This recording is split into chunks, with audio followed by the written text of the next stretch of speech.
91 சங்கீதம் 92 சங்கீதம் 10வது வசனம். என் கொம்பை காண்டாமிருகத்தின் கொம்பை போல் உயர்த்துவீர், புது எண்ணெயால் அபிஷேகம் பண்ணப்படுகிறேன். இந்த சர்ச்சில் அல்லேலூயா சொல்றதுக்கு தடையே கிடையாது, சரியா? அதனால வசனத்தை வாசிக்கிற சமயத்தில் உள்ளத்தின் நாளத்தில் அதை உறுதியாக எடுத்துக்கொண்டு ஒரு அல்லேலூயா சொல்லணும். என் கொம்பை காண்டாமிருகத்தின் கொம்பை போல் உயர்த்துவீர், புது எண்ணெயால் அபிஷேகம் பண்ணப்படுகிறேன். இந்த பொன்விழா காண்களை உங்க அனைவருக்கும் தேவை ஒரு புதிய எண்ணெய் அபிஷேகம். பழைய அனுபவங்கள் அல்ல, பழைய வழி நினைக்க வேண்டாம், பூர்வமான சிந்திக்க வேண்டாம். நான் ஒரு புதிய காரியம் செய்ய போகிறேன், அது இன்றைக்கே ஆரம்பமாகும் என்று கதை சொல்கிறார்.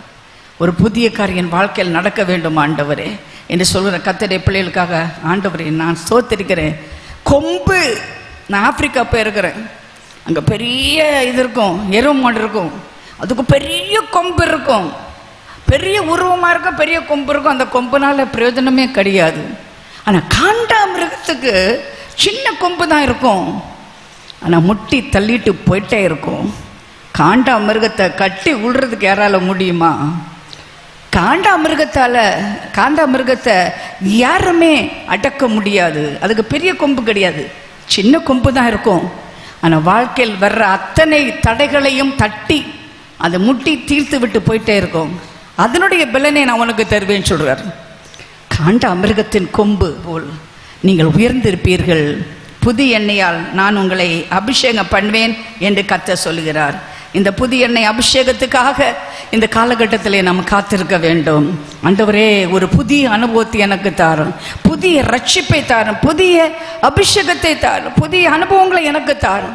பழைய வழி எல்லாம் ஒளிந்து போகட்டும், எல்லாம் புதிதாகட்டும்.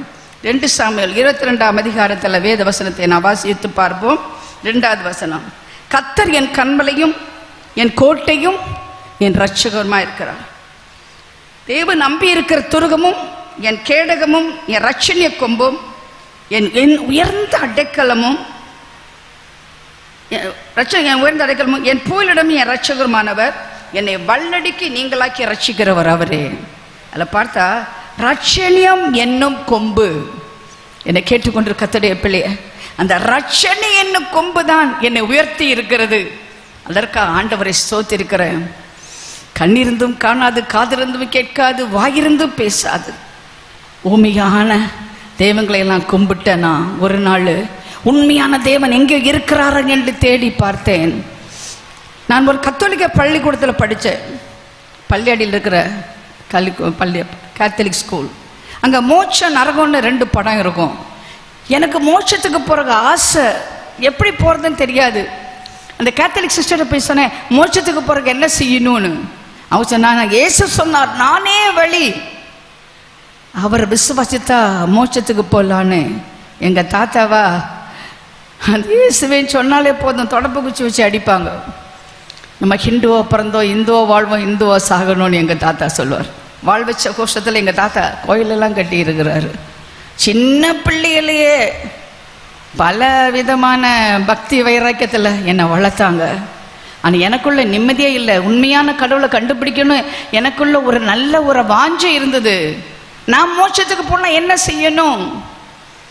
அவங்க சொன்னாங்க, இயேசுதான் வழி, அவரை தேடி போகணும். இயேசுவை பற்றி பேசவே முடியாது. எங்கள் அப்பா பெருஞ்சாணி டேமில் அவர் பேர் இருக்கும் பாருங்க, அவர் பெருஞ்சாணி டேம் கட்டுற சமயம் எங்கள் அப்பா இருந்திருக்காரு. உண்மையான ஒரு ஆள், காந்தி மாதிரி வாழணும், பொய்யே சொல்லக்கூடாதுன்னு. நல்ல நபர், திடீர்னு இறந்து போயிட்டாரு. இது ஹார்ட் அட்டாக்ல இருந்துட்டாரு. கத்தோலிக்க சிஸ்டர் போய் கேட்டேன், எங்கள் அப்பா எங்கே இருக்கிறாருன்னு. அவங்க சொன்னாங்க, உங்கள் அப்பா நரகத்தில் இருக்காருன்னு. கேட்டேன், நல்லவங்க நரகத்துக்கு போவாங்களா சிஸ்டர்? அது எனக்கு தெரியாது. ஏசு இல்லாமல் மோட்சம் போக முடியாதுன்னு கண்ணீர் விட்டு கதறேன். நானும் நரகம்தான், எங்கள் அப்பாவும் நரகத்துக்கு தான் போயிட்டாருன்னு. நான் படித்த ஸ்கூலில் ஃபஸ்ட்டு மார்க் வாங்குவேன், எல்லா பேச்சு போட்டியிலையும் நான் இருப்பேன், எல்லா பாட்டிலையும் இருப்பேன், எல்லா டான்ஸ்லையும் இருப்பேன். கலெக்டர் வந்தால் கூட என்னை கூட்டிகிட்டு போவாங்க பரதநாட்டியம் ஆடுறதுக்கு. அப்படி நான் இருந்தேன். ஆனால் ஒரு நாள் என் வாழ்க்கையில் நான் மோட்சமா நரகமா என்கிற கேள்வி எனக்குள்ளே வந்தது. எங்கள் அப்பா இறந்த பொழுது எல்லாத்தையும் இழந்தது மாதிரி நான் ரொம்ப கவலைப்பட்டேன். அப்போது நான் ஒரு சகோதரி சொன்னாங்க, படம் பார்க்க வரியா? படம் பார்த்தா ரொம்ப சந்தோஷமாக இருக்கும். நீ கவலைப்படாத. நீ எங்கள் தாத்தா வெளியே விட மாட்டார், எப்படி நான் படம் பார்க்க போவேன்? காசே கொடுக்காண்டா நீ வா, என்னை கூட்டிகிட்டு போனாங்க. எங்கே கூட்டிகிட்டு போனாங்க தெரியுமா? பள்ளியாடி எல்லம்மா சர்ச்சில். அங்கே தான் ஒரு பாஸ்டர் படம் காட்டினார். இயேசு எப்படி சிலுவையில் மரித்தாருங்கிற படத்தை காட்டினார். இயேசு சிலுவையில் அடிக்கப்படுறதை பார்த்தோன்னே நான் கதறி அழுறேன். அவர் நான் இருந்த பக்கமாக கையை நீடி, தங்கச்சியம்மா மோட்சத்துக்கு போறியா, சிலுவை தான் வழின்னாரு. வீட்டுக்கு ஓடியே போயிட்டேன். அவர் என்ன தானே கூப்பிடுறாருன்னு. எங்கள் அம்மா கேட்டாங்க எங்கேருந்து வரேன்னு. நான் தானே கல்வாரியிலேருந்து வரேன். கல்வாரியா? எங்கள் அம்மாவுக்கு தெரியாதுங்க, கல்வாரி எங்கே இருக்குன்னு தெரியாதுங்க. என்னை கேட்டுக்கொண்டு கத்தரி போல அடுத்த நாள் யார் பேச்சும் கேட்காம அந்த ஆலயத்துக்கு வந்தேன். அங்கே இந்த பக்கம் ஒளிஞ்சிருந்தேன். அவர் சின்ன பிரசங்கம் பண்ணார்.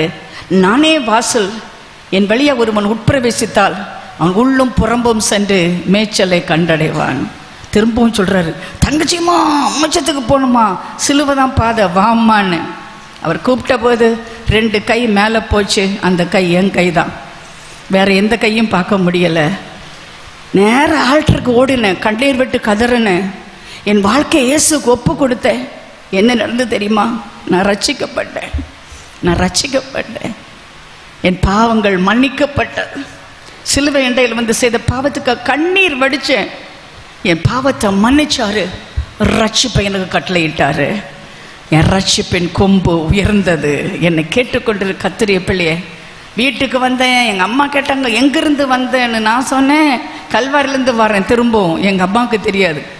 கொஞ்ச நாளில் சொன்னேன் நான் கிறிஸ்டியனாக மாற போகிறேன்னு. எவ்வளோ கஷ்டப்பட்டு அது கத்தருக்கும் தெரியுங்க. ஆனால் அதெல்லாம் சொல்லி மற்றவங்கள்ட்ட பரிதாபப்பட நமக்கு விரும்பலை. சிலுவை எடுத்தேன், பாடுகளை சுமப்பதற்கு நான் அர்ப்பணித்தேன். ஆண்டவருக்காக வாழ்வதற்காக நான் ஒப்பு கொடுத்து பல ஆண்டுகள் ஆகிவிட்டது. இப்போ நான் ஊழியம் செய்கிறேன். ஏன்? இந்த ரட்சணியத்தின் கொம்பு ஆண்டவர் எனக்கு கொடுத்தாரு. இந்த ரட்சிப்பு என்னை உயர்த்தினது. அதுக்காக நான் ஆண்டவரை ஸ்தோத்திருக்கிறேன். என்னை கேட்டுக்கொண்டிரு கர்த்தருடைய பிள்ளையா, ரட்சிக்கப்பட்டாயான்னு கேட்டால் அவங்க சொல்லுவாங்க நீ எல்லாம் இடையில வந்தாலும். நாங்கள் ஆதி காலத்தில் கிறிஸ்தவங்க, எங்கள் தாத்தாவெல்லாம் பிஷப்பாக இருந்திருக்காங்க.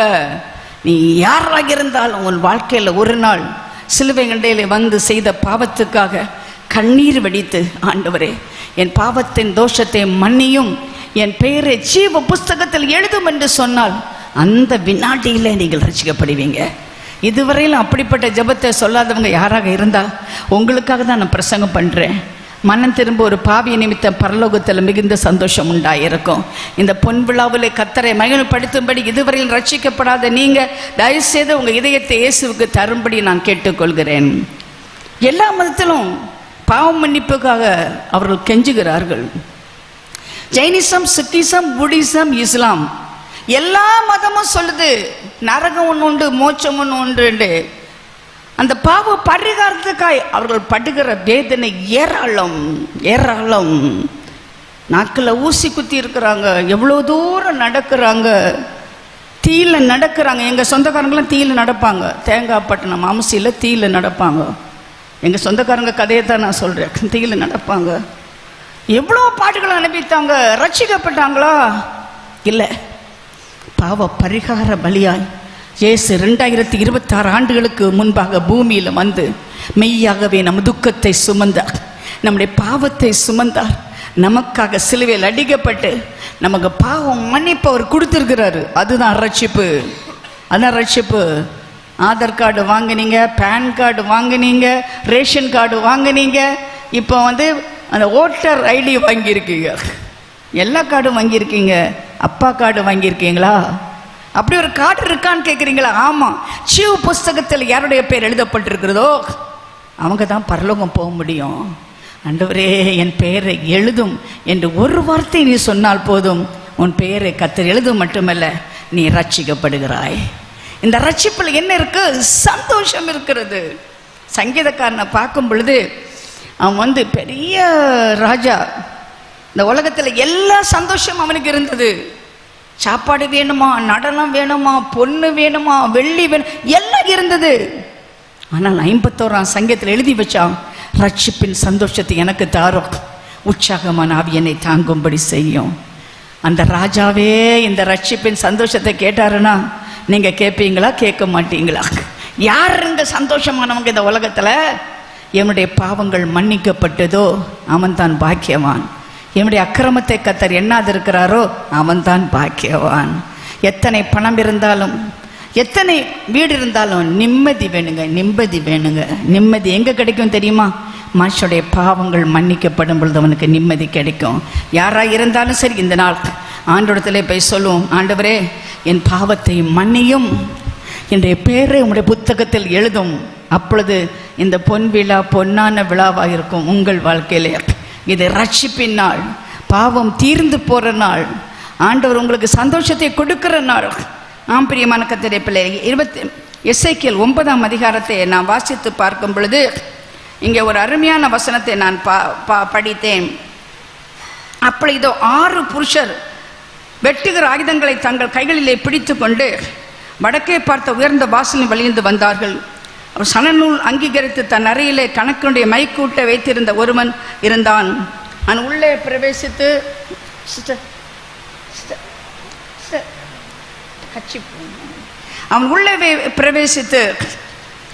சணநூட்டை அங்கீகரித்த அந்த தரித்த அந்த அறையின் கணக்கினுடைய மைக்கூட்டை வைத்திருக்கிற ஒருவன் உள்ளே பிரவேசித்து வெண்கல பலிபீடத்தண்டையில் நின்றார்கள்.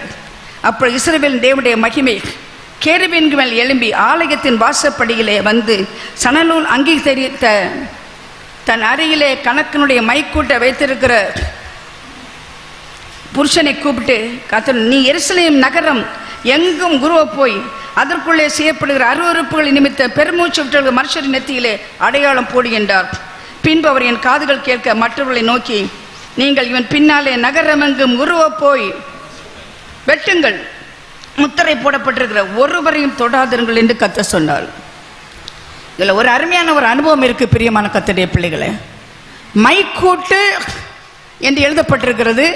ஆனால் நான் வேதத்தில் படித்து பார்க்கிறோம், ஆங்கில பைபிளில் கொம்பில் வைக்கப்பட்டிருந்த மை அதில் எழுதப்பட்டது.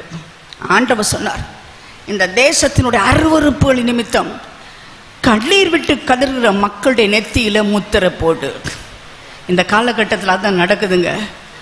ஒரு கொம்புல அந்த மை வைத்துட்டு தூதர்கள் எல்லா இடமும் வந்துட்டு இருக்கிறாங்க. கர்த்தருடைய கோபம் பற்றி எரிகிறது, பட்டணங்கள் தோறும் பற்றி எரிகிறது. மனிதனுக்கு சமாதானம் இல்லை, ஜனத்துக்கு விரோதமா ஜனம்.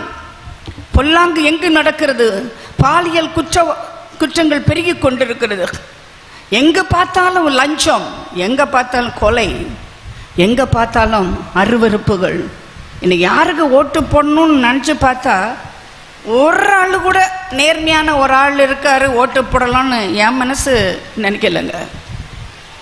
நம்ம எவ்வளோ அருமையாக நின்று ஜனங்களை தெரிந்தெடுக்கிறோம். அந்த ஓட்டு போடுற சமயத்தில் தான் நம்ம கும்பிட்டுட்டு நம்ம வீட்டுக்கிட்ட வருவாங்க. அதுக்கப்புறம் யாருமே வரமாட்டாங்க. இப்போ நம்ம அவங்க கிட்ட போனால் கூட அவங்க நம்மளை எட்டி கூட பார்க்க மாட்டாங்க. ஆனால் நம்ம ஆண்டவர் அப்படி இல்லைங்க. அனுதினம் உன்னை சந்திக்க வருகிறார். ஆபத்து காலத்தில் அவர் நோக்கி கூப்பிடும் பொழுது அவர் உனக்கு செவி கொடுப்பார். உன்னை ஆபத்திலிருந்து விடுவிக்கிற ஒரு ஆண்டவர். இப்பொழுது ஆண்டவர் சொல்றாரு, இந்த உலகத்தில் நடக்கிற அருவருப்புகள் நிமித்தம் கண்ணீர் விட்டு கதறுகிற மக்களுடைய நெத்தியிலே முத்திரை போடு. எத்தனை பேர் அழுதிங்க இந்த ஒரு வாரமா? எத்தனை பேர் அழுதிங்க இந்த ஒரு வாரமா? எங்கள் தேசத்திலே ஒரு நல்ல ஆட்சி வர வேண்டும் ஆண்டவர். பொல்லாங்கு செய்கிற மக்கள் துணிந்து நிற்கக்கூடாது. போன வாரத்தில் குஜராத்தில் ஒரு பாஸ்டர் கட்டி ஒரு சட்டை இல்லாமல் கிரிக்கெட் பேட் வச்சு அடித்தாங்க. அவர் வீட்டில் அவர் ஜெபம் பண்ணதுக்காக வேண்டி.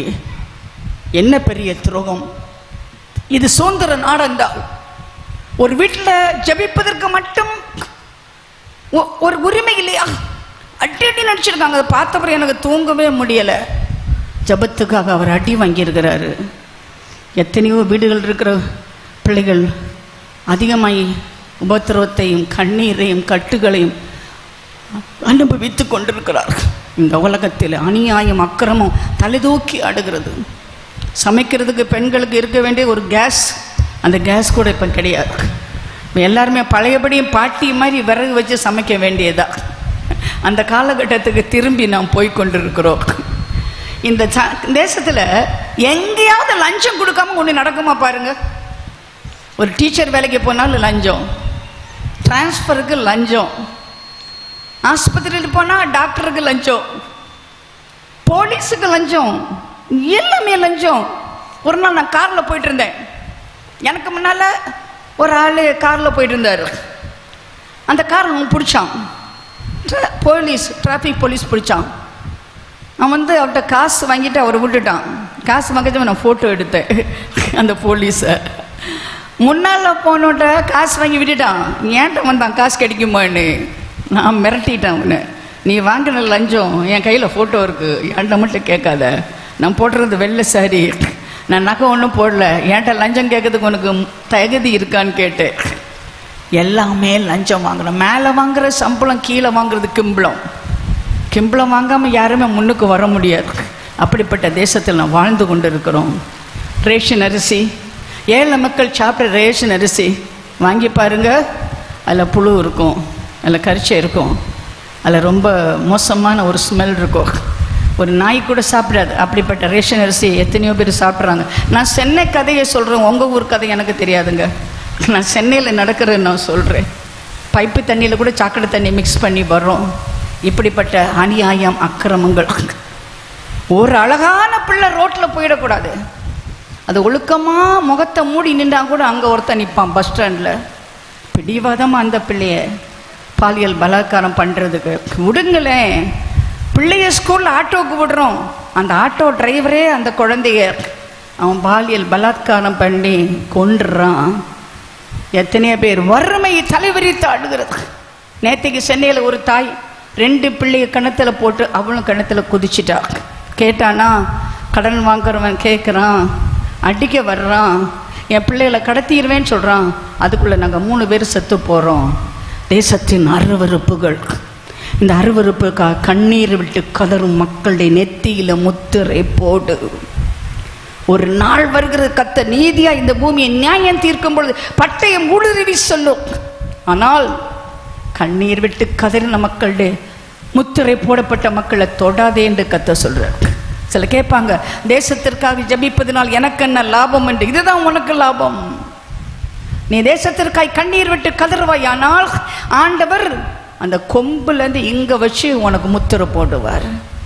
கொள்ளு நோய் வரலாம், துஷ்ட மிருகங்கள் வரலாம், வறுமை வரலாம், எது வந்தாலும் உன்னை தொடாது, உன்னை தொடாது.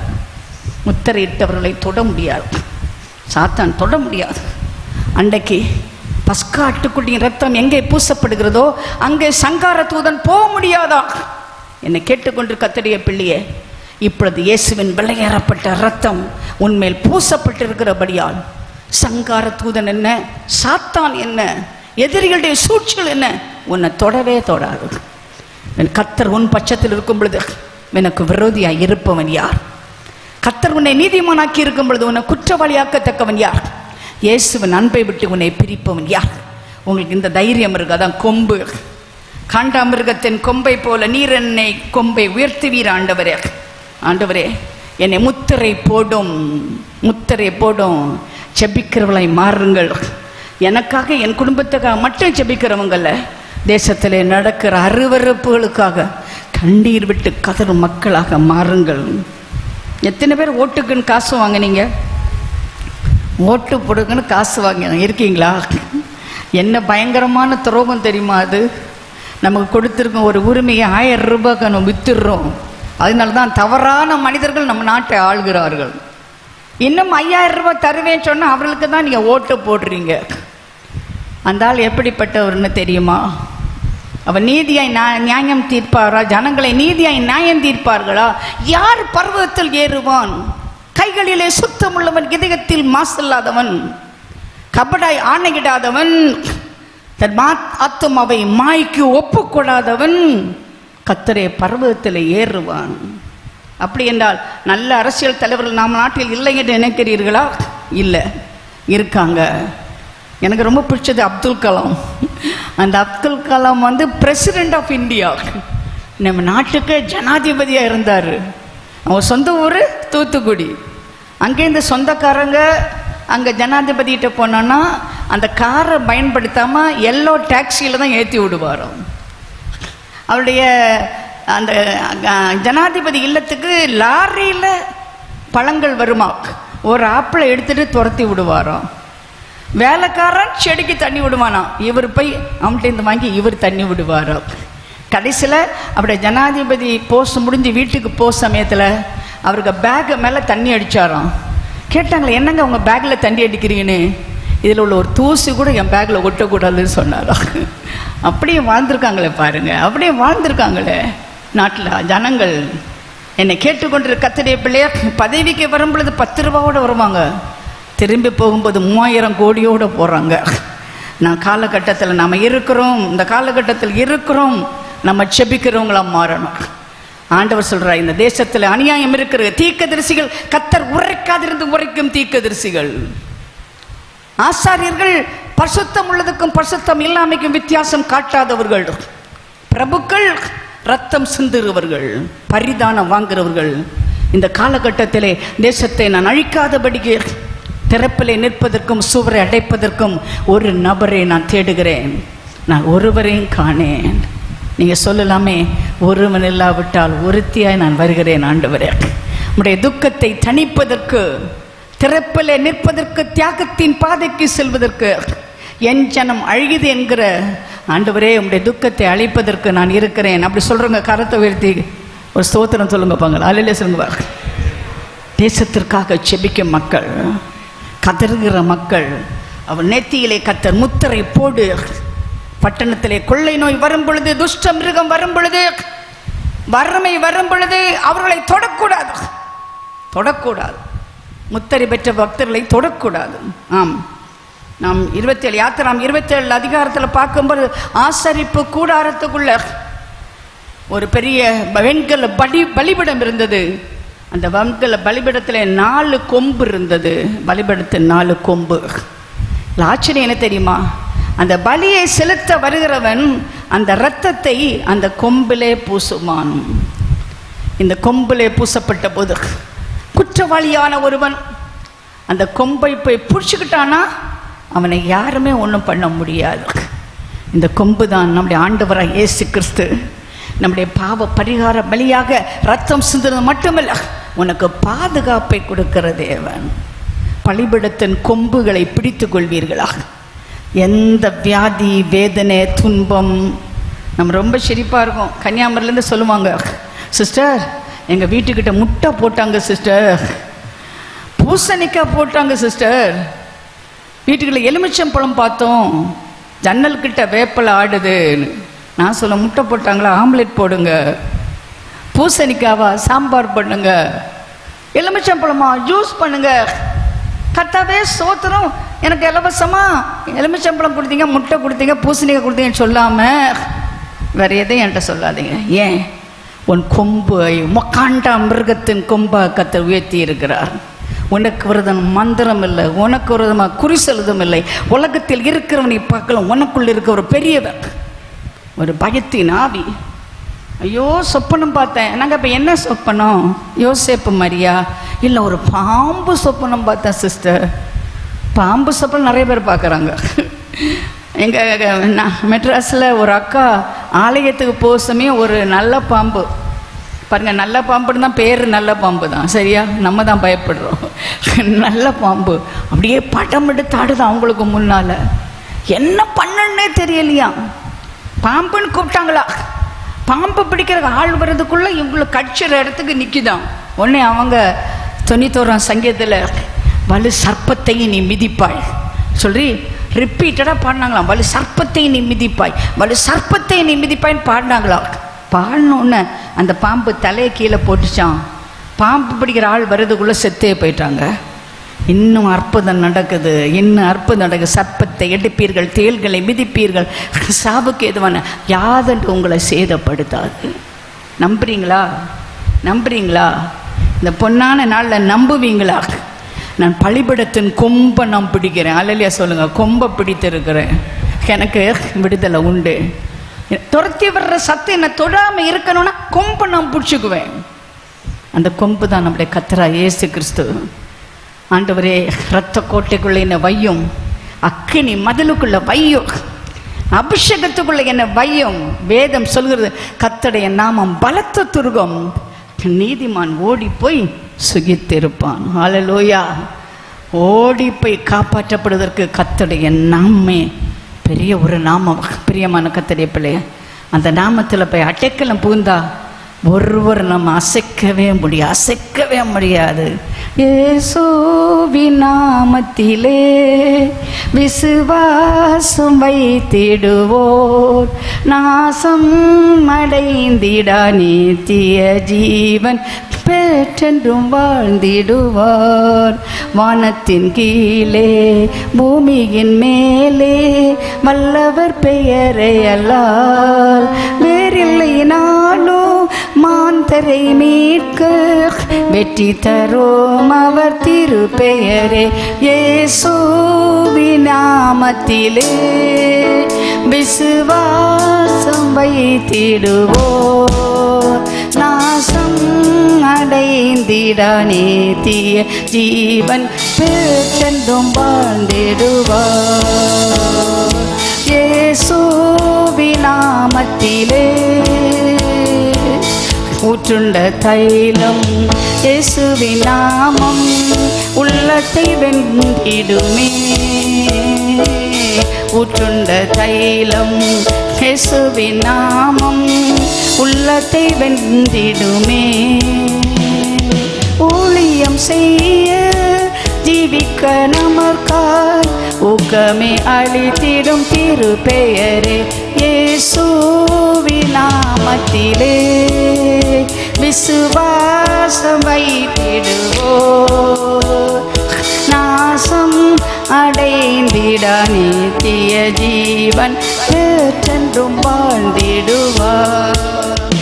இயேசுவின் நாமத்தில் விசுவாசம் வைத்தவர்கள், பலிபீடத்தின் கொம்பை பிடித்தவர்கள், அவர்களுக்கு பாதுகாப்பு.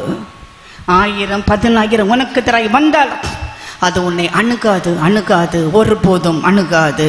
அதனால் இந்த மந்திரம் பெட்டியெல்லாம் என்கிட்ட பேசாதீங்க. ஏன்?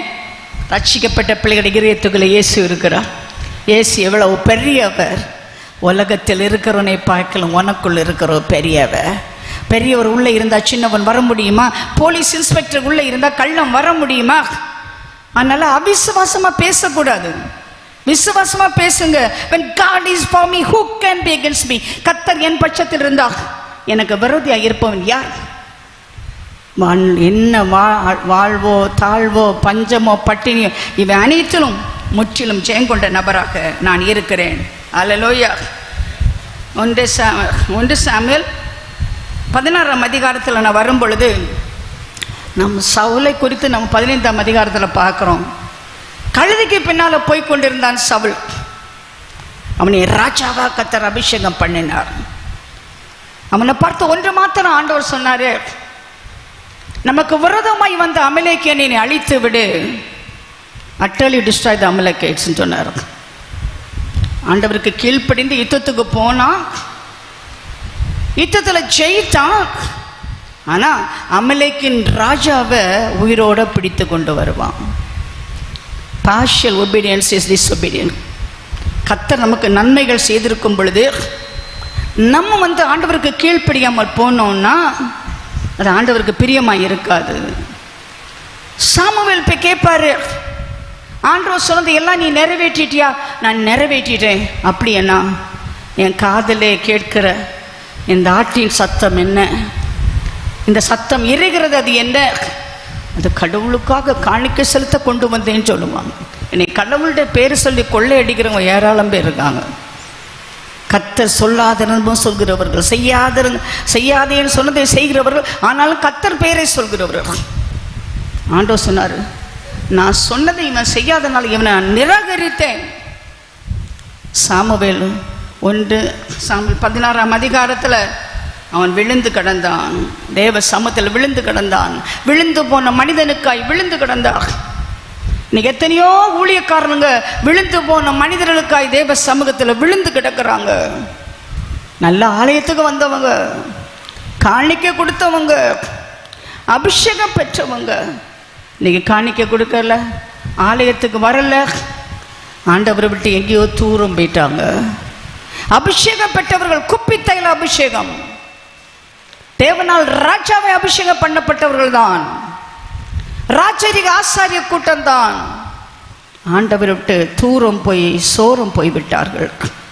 ஆண்டவர் சொன்னார், என் இதயத்தை கேட்டு ஒரு மனிதனை நான் தேடி இருக்கிறேன், அவனை போய் கண்டுபிடி, கொம்பை எடுத்துக்கொள், அல்ல தைலத்தை ஊற்றி நீ போ, ஈசாயின் வீட்டுக்கு போ, அங்கே நான் ஒருவனை ராஜாவாய் தெரிந்து கொண்டேன். என்னை கேட்டுக்கொண்டு கர்த்தருடைய பிள்ளை, சாமுவேல் ஈசாய் வீட்டுக்கு போகும் பொழுது நிறைய மகன், எலியாபு, ஷம்மா எல்லாம் படித்தவங்க, பட்டதாரிங்க, போருக்கு திறமை உள்ளவங்க, ஒவ்வொருத்தராக வர்றாங்க. அவங்களையெல்லாம் பார்த்து சொல்லுவார், இதெல்லாம் இதில்லை இதில்லைன்னு சொல்லுவார். கடைசியாக சாமுவேல் கேட்பார், இன்னும் ஒரு ஆள் இருக்கா? ஆமாம், ஒருத்தன் இருக்காங்க, அவன் ஆடு மேய்க்கிறாங்க. ஆடு மேய்க்கல கொண்டு வாங்க, ராஜாவாக கொம்பு தைல அபிஷேகம் கொடுங்க. என்னை கேட்டுக்கொண்டிருக்க கர்த்தருடைய பிள்ளையே, உனக்குரியதை நீ உறுதியாய் பற்றி கொண்டிருக்க வேண்டும். ஆதி அன்பை நீ விடக்கூடாது. ஆதியில் இருந்த ஜெப வாழ்க்கையை விடக்கூடாது. ஆதியிலே ஆலயத்துக்கு வருகிற இந்த அனுபவத்தை நீ விடக்கூடாது. கர்த்தர் உன்னை விட்டுட்டு வேற யாரையோ தெரிஞ்செடுப்பார். ஜாக்கிரதையாக இருப்போம். உன்னை குறித்து தேவனுக்கு ஒரு பெரிய திட்டம் இருக்கிறது. கர்த்தர் ஒரு நாள் நினைத்து பார்க்கல சவுலை நிராகரிக்க வேண்டும் என்று. ஆனால் அவன் கர்த்தருக்கு கீழ்ப்படியாதவனாய் போனபடியால் கர்த்தர் அவனை நிராகரித்து விட்டு தாவீதை தெரிந்து கொண்டார். தாவீதுக்கு படிப்பறிவில்லை, பட்டதாரி அல்ல, படைப்பலன் உள்ளவன் அல்ல, அழகுள்ளவன் அல்ல, வளர்ந்தவன் அல்ல, உயர்ந்தவன் ஒன்னே இல்லை. ஒன்று மட்டும் உண்டு, அவன் தேவனை ஆராதிக்கிறவனாக இருந்தான். வனாந்தரத்தில் கர்த்தரை ஆராதிக்கிறவனாக இருந்தான். ஆடு மேய்த்தாலும் கர்த்தரை ஆராதிக்கிறவனாக இருந்தான். God is choosing people who are worshippers. கர்த்தரை எக்காலத்திலும் ஸ்தோத்திரிப்பேர். அவர் துதி என் நாவில் இருக்கும். அவர் ஆராதிக்கிறவர்கள் தான் கர்த்தர் தேடிட்டு இருக்கிறாரு. அல்லேலூயா, அல்லேலூயா. என்னங்க இந்த பெண்டிகாஸ்காரங்க அல்லேலூயா சொல்கிறாங்க, ஸ்தோத்திரம் சொல்கிறாங்க. இவங்க ஸ்தோத்திரம் சொன்னாலும் எனக்கு ஆத்திரமாக இருக்குன்னு சொல்கிறீங்களா? நாங்கள் ஸ்தோத்திரம் பண்ணுறதுக்கு ஒரு காரணம் இருங்க. துதிக்க துதிக்க துதிக்க தேவ மகிமை இறங்குறத பார்க்குறோம். தேவன் எங்கள் மத்தியில் இறங்குறத பார்க்குறோம். பிளெயினில் 1 மணி நேரம் நான் ஸ்தோத்திரம் பண்ணுவேன். பக்கத்தில் இருக்க நினைப்பாங்க, நான் பைத்தியக்காரி மாதிரி வாய் அசைக்கிறாள், அவன் பைத்தியம் தான், இது ஏசு பைத்தியம். இது ஆண்டவர் எப்பெல்லாம் துதிக்கிறனோ அப்பெல்லாம் கர்த்தர் இறங்கி வர்றதை நான் பார்க்குறேன். சாத்தான் என்ன மேற்கொள்ள மாட்டேன். என்னைக்கு சொன்னாங்க, பிளெயின் கூட ஓடாது, போய் சேர முடியாது, எல்லாத்தையும் சாத்தானுக்கு ஏற்றுனேன். சாத்தானே நீ ஓடிப்போ ஓடிப்போ ஓடிப்போ, என்ன ஆனாலும் நான் போய் சேர்ந்து தான் ஆகணும், ஓடிப்போ. சாத்தானுக்கு ஏற்றுனுங்கள், உங்களை விட்டு ஓடிப்போ. என்னை கேட்டுக்கொண்டு கர்த்தருடைய பிள்ளையா, ஆண்டவர் அவனை கொம்பு தைலத்தினால் அபிஷேகித்தார் தாவீதை. அந்த கொம்பு தைல அபிஷேகம் என்ன செய்யும் தெரியுமா? குப்பி தைல அபிஷேகம் பெற்றவன் குழிக்குள்ள ஒளிஞ்சிருக்கான். யாரு? சவுலும் அவனுடைய படை வீரர்களும். அந்த கொம்பு தைல அபிஷேகம் பெற்றவன் வாலிபன், சின்னவன் தான். யுத்த களத்துக்கு அண்ணனுக்கு சாப்பாடு தான் கொண்டு போறா. ஆனால் அங்கே பெரிய ஒரு கோலியாத்து கொக்கரிக்கிற பார்த்தோன்னே இவனுக்குள்ள வைராக்கியம் வருது. அண்ணெல்லாம் சொல்கிறான், ஏன்டா இங்கே வந்த? சும்மா பார்த்துட்டு போ வந்தியா? உன்னை பற்றி எங்களுக்கு தெரியும். அவன் சொல்ல, காரணம் இல்லாமல் நான் இங்கே வரல, முகாந்திரம் இல்லாமல் நான் வரவில்லை, வந்ததுக்கு ஒரு காரணம் இருக்கிறது. அப்போ எல்லாம் சொன்னாங்க, நீ ஜெயித்திருவியா? இந்த தாவீதை ஜெயித்திருவியா? அப்போ மாமா மகளை உனக்கு கல்யாணம் பண்ணி கொடுப்பாங்க, உனக்கு டேக்ஸ் கட்டாண்டா உனக்கு ஆனர் கிடைக்கும்னு. மாமா மகளும் வேண்டாம், டேக்ஸும் வேண்டாம். என் வாழ்க்கையில் இருக்கிற ஒரு வைராக்கு என்ன தெரியுமா? தேவனை நிந்திப்பதற்கவன் யார்? தேவ ஜனத்தை நிந்திப்பதற்கவன் யார்? விருத்த சேதனம் இல்லாத பெலிஸ்தேன் யார்? இவன் யார்? தேவ ஜனத்தை நிந்திப்பதற்கு நான் போடுறேன். ராஜா சொன்னா, உனக்கு பழக்கமே இல்லையே, என்னுடைய ஈட்டியை பழித்துக்கொள், என்னுடைய கேடகத்தை. இந்த ஈட்டியும் கேடகம் எனக்கு பழக்கம் இல்லைங்க. எனக்கு ஒரு பழக்கம் இருக்கிற என்ன தெரியுமா? இயேசுவென்கிற நாமம். அந்த நாமத்தை ஆராதிக்கிற ஒரு பழக்கம்தான் எனக்கு இருக்கு. என்கிட்ட இருக்கிறது கல்லு தான். அடிச்சான் பாருங்க கல்லு, அவன் நெத்தியில் போய் விழுந்ததுங்க. அந்த கல் உங்கள்கிட்ட இருக்கான்னு கேட்குறீங்களா? இருக்கு. அதான் சாத்தானுடைய பல்ல ஒட்டிக்கிற சொல்லு. ஒரு வார்த்தை நீ சொல்லிப்பார், சாத்தான் கீழே விழுந்துருவான். எதிர்த்து நெல், எதிர்த்து நெல். கர்த்தர் என் பட்சத்தில் இருக்கிறார், கர்த்தர் என்னோடு இருக்கிறார், என்னுள் இருக்கிற ஒரு பெரியவர். சாத்தானே, இயேசுவின் ரத்தம் உனக்கு எதிராக வருகிறது. என்னை தொட உனக்கு அதிகாரம் இல்லை. ஆகவே தான் வேதம் சொல்கிறது, ஆட்டுக்குட்டியின் இரத்தத்தினாலும் சாட்சியின் வசனத்தாலும் அவனை ஜெயித்தார்கள். நம்ம யார் தெரியுமா? ஜெயிக்கிறவங்க. நீங்கள் ஜெயிக்கிறவங்க. நான் எங்கே இருக்கிறேன்? ஆப்பிரிக்காவில் ஐசியூவில் இருக்கிறாங்க. டாக்டர் சொல்லிட்டாரு 4 நாள் தான் இவங்க செத்து போயிடுவாங்கன்னு. அவங்க என்கிட்ட கூப்பிடுறாங்க, டாக்டர் 4 நாள் தான் கொடுத்துருக்காங்க, ஏதாவது உங்களால் செய்ய முடியுமான்னு. அவர் கோமாவில் இருக்கார், அவர் காது கூட கேட்காது. நான் சொன்னேன், ஃபோனை கொண்டு அவர் காதில் வைங்க, நான் இங்கேருந்து ஜோம் பண்ண போகிறேன்னு. ஃபோனை அவர் காதில் வைக்கிறாங்க, நான் ஜோம் பண்ணுறேன். 3 நாளில் வெளியே வந்துட்டாருங்க. இன்னும் ஆண்டவர் குணமாக்குறவராக இருக்கிறார், இன்னும் ஆண்டவர் விடுவிக்கிறவராக இருக்கிறார். அற்புதங்களின் நேவேவன். எத்தனை அற்புதத்தை நான் பார்த்துட்டேன், இன்னும் நான் பார்த்து கொண்டே இருக்கிறேன். ஆண்டவர் இன்றைக்கு சக்கரை வியாதி, மன வியாதி, நுரையீரல் வியாதி, என்ன வியாதியாக இருந்தாலும் உங்களை குணமாக்குற தேவன் உங்கள் பக்கத்தில் இருக்கிறார். விசுவாசிக்கிறீங்களா? கர்த்தர் உங்கள் பட்சத்தில் இருக்கிறார். நீங்கள் சொல்லலாம், கர்த்தர் என் பட்சத்தில் இருக்கும் பொழுது எனக்கு விரோதியாக இருப்பவன் யார்? ஆண்டவர் குணமாக்கினார். ஹல்லேலூயா, ஹல்லேலூயா. இன்றும் கர்த்தர் குணமாக்குகிறார். என்ன வியாதின்னா குணமாக்குற ஆண்டவர். எனக்கு ரொம்பவே நம்பிக்கை இருக்குதுங்க. அவரால் குணமாக்க முடியாத வியாதி இந்த உலகத்தில் ஒன்றுமே இல்லைன்னு நம்புகிறேன். நீங்கள் நம்புறீங்களா? நீங்கள் நம்புறீங்களா? நம்பினா இன்னைக்கு சுகம் பெறுவீங்க. குணமாக்குறதுனால இல்லை, குணமாக்குறது எனக்குள்ள இருக்கிற ஆண்டவர் உங்களை குணமாக்குவார். நாங்கள் இப்போ ஆப்பிரிக்காவில் போனோன்னா என் சாரியை தொடுறதுக்கு எப்படின்னாலும் ஓடி வருவாங்க. ரஷ்யா போனோன்னா என் சாரியை வெட்டி துண்டு துண்டு அவங்க வீட்டில் வச்சுக்குவாங்க. அது குணமாகும்னு அவங்க நம்புகிறாங்க. அப்படி தான் அவங்களுக்கு குணமாகுது. நீங்கள் என் சாரியை தொடணும்னு நான் சொல்லலை, ஆனால் என் வஸ்திரத்தில் இருக்கிற அபிஷேகம், என் உள்ளத்தில் இருக்கிற அபிஷேகம் சகல வியாதியை குணமாக்குவேன் விசுவாசித்தா இன்னைக்கு மிரக்கல் பார்ப்பீங்க. Miracle days are not over. பிரியமான கர்த்தருடைய பிள்ளைகள், அற்புதத்தின் நாட்கள் இன்னும் ஒளிந்து போகவில்லை. ஆண்டவர் அற்புதம் செய்தார். இப்பொழுது கர்த்தர் உங்களை கொம்பு தைலத்தால் அபிஷேகிக்க வேண்டும் என்று விரும்புகிறார். குப்பி தைல அபிஷேகம் பெற்றவர்கள் ஓடி போயிடுவாங்க. அதுக்காக எதுக்காக ஜோம் பண்ணுவாங்க தெரியுமா? 5 காரியத்தை ஜோம் பண்ணுவாங்க.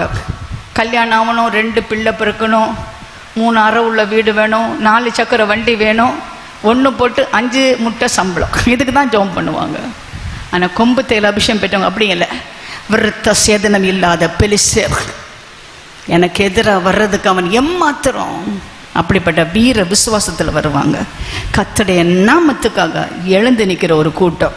அப்படிப்பட்ட ஒரு வீர கூட்டமாக நீங்கள் இருக்கும்படி உங்களை நான் கேட்குறேன் பிரியமான கர்த்தருடைய பிள்ளைகளை. கடைசியாக 1 சாமுவேலை நான் பார்க்கும் பொழுதே ஹானாள் மிகவும் அழுதாள். எல்கானா என்பவனுக்கு 2 மனைவிங்க. பெனினா அவளுக்கு நிறைய குழந்தை பிறந்து கொண்டே இருந்தது. ஆனால் இந்த அன்னாளுக்கு குழந்தையே பிறக்கலை.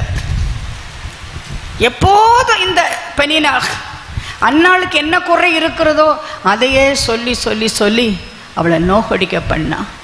உங்கள் வாழ்க்கையில் யாராவது இருக்காங்களா? உங்களுக்கு எல்லாம் இருந்து ஒரு குறை இருக்கும், அந்த குறையை சொல்லி சொல்லியே உங்கள் மனசை நோக்கடிக்கிறவங்க யாராவது இருக்காங்களா? அவள் அழுதா அழுதா அழுதா. கணவன் ஒவ்வொரு வருஷம், பாத்தியா எனக்கு ஒரு பிள்ளை பிறந்திருக்கு, பாத்தியா எனக்கு ஒரு பிள்ளை பிறந்திருக்கு, உனக்கு இன்னும் வரலையா, கொஞ்சம் கூட வரலையா? அழுவா, சாப்பிட மாட்டா.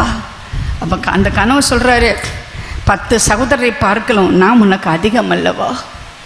சில வேளை நல்ல கணவர் தான் இருப்பாங்க, ஆனால் கஷ்டத்தை கொடுக்குற சக்களத்திங்க இருப்பாங்க, மாமியார் இருப்பாங்க, யாரோ ஒரு ஆள் இருப்பாங்க, சொல்லி சொல்லி உன் குறைய சொல்லி நோகடிப்பாங்க, சாகடிப்பாங்க.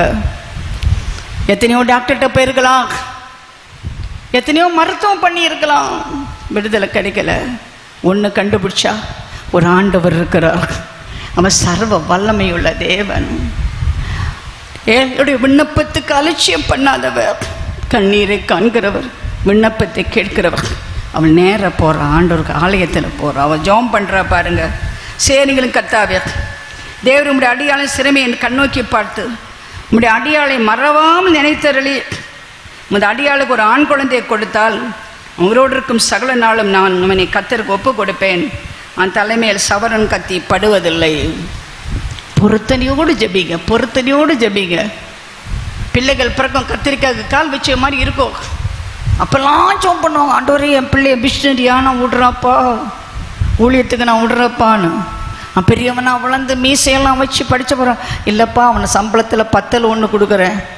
பிறகு நாள் வந்து அதுவும் இல்லை. அப்படி பொருத்தனை பண்ணுறதை மறந்தவங்க நிறைய பேர் இருக்காங்க. கஷ்டத்தில் பொருத்தனை பண்ணுவாங்க. ஆனால் அண்ணாள் அப்படி அல்ல, உண்மையாக பொருத்தனை பண்ணான். ஆலயத்தில் போய் கண்ணீர் விட்டா. அங்கே ஒரு போதவர், உனக்கு குடிக்கிறது ஒரு இடமா இல்லையான்னு கேட்குறாரு. நான் குடித்து வெறித்தவள் அல்ல, வேதனைகளை வெறி கொண்டவள். நீங்கள் எத்தனை பேர் வேதனையில் வெறி கொண்டிருக்கீங்க? பாத்ரூம் போனால் பேசுவீங்க, கிச்சனில் பேசுவீங்க, யாரும் இருக்க மாட்டாங்க நீங்கள் பேசுகிறத கேட்குறதுக்கு. அப்படி தானாக பேசிகிட்டு இருக்கிறீங்களா? அதையும் கர்த்தர் கேட்குறார், அதையும் கர்த்தன் கேட்குறார். கர்த்தருடைய விண்ணப்பத்தின் சத்தத்தை கேட்டு அப்போவுமே அவள் கன்சீவ் ஆயிட்டா. ஹல்லேலூயா. உங்கள் வாழ்க்கையில் எப்படி ஒரு குறையை சொல்லி சொல்லி வேதனைப்படுத்துகிறவங்க இருக்கீங்களா? இன்றைக்கே அந்த குறையை கர்த்தர் உங்கள் விட்டு நீக்க போகிறாரு. அவன் என்ன சொன்னா பாருங்க, 2ஆம் அதிகாரம். அண்ணா ஜெபம் பண்ணி, என் இருதயம் கர்த்தருக்குள் கலிகூறுது, என்பு கொம்பு கர்த்தருக்குள் உயர்ந்திருக்கிறது, என் பகைஞரின் மேல் என் வாய் திறந்திருக்குது, உங்களுடைய ரட்சிப்பினால் சந்தோஷப்படுகிறேன். என் கொம்பு உயர்ந்திருக்கிறது. எப்படி என்றால் என் குறையெல்லாம் கர்த்தர் நீக்கி விட்டார், ஆகையால் என் கொம்பு உயர்ந்திருக்கிறது.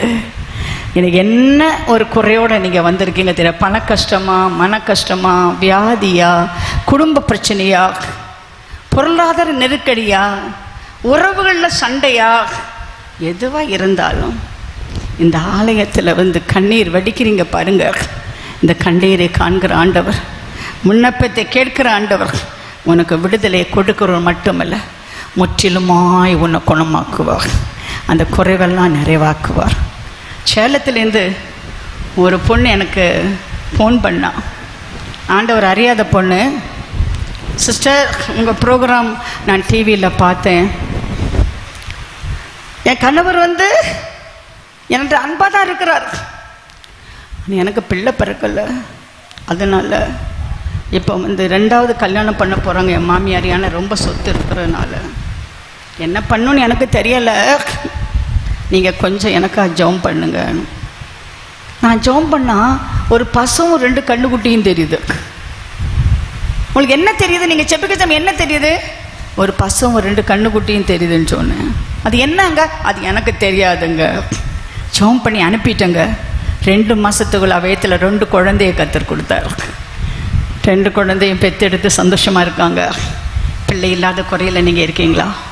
யாராக இருந்தால் கூட கர்த்தர் உங்கள் குறைகளை எல்லாம் நிறைவாக்கி உங்கள் கொம்பை உயர பண்ணுகிற கர்த்தர். ஹல்லேலூயா. என் கொம்பு உயர்ந்திருக்கிறது, பகைவர்கள் மேல் என் வாய் திறந்திருக்கிறது என்று நீங்கள் சொல்ல முடியும்.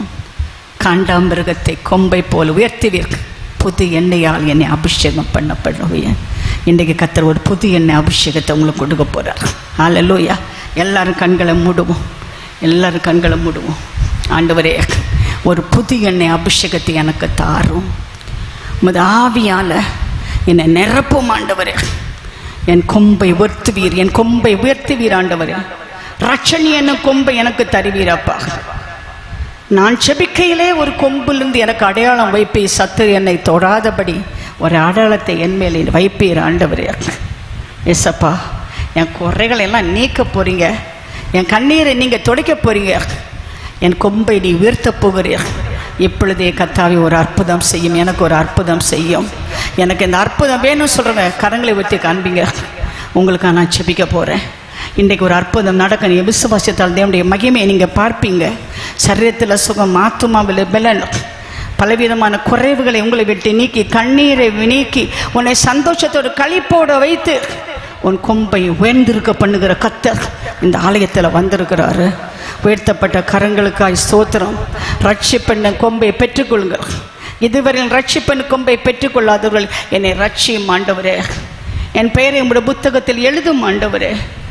என்னை கைவிடாதே அப்பா, எனக்கு ரட்சிப்பு வேணும், என் பேரை நீ புத்தகத்தில் எழுதணும் ஆண்டவரே. ரட்சிப்பு நாள் மகிழ்ந்து கலிகூற பண்ண வேண்டும். வாயை திறந்து சொல்லுங்கள், வாயை திறந்து சொல்லுங்கள். ஒரு அற்புதம் செய்யுங்க, ஒரு அற்புதம் செய்யுங்க ஆண்டவரே, ஒரு அற்புதம் செய்யுங்க ஆண்டவரே, ஒரு அற்புதம் செய்யுங்க. அன்பு இறக்கம் நிறைந்த ஆண்டவரே, என் ஜெபத்துக்கு எப்பொழுது நீ பல் தருகிற தேவன் ஆண்டவரே.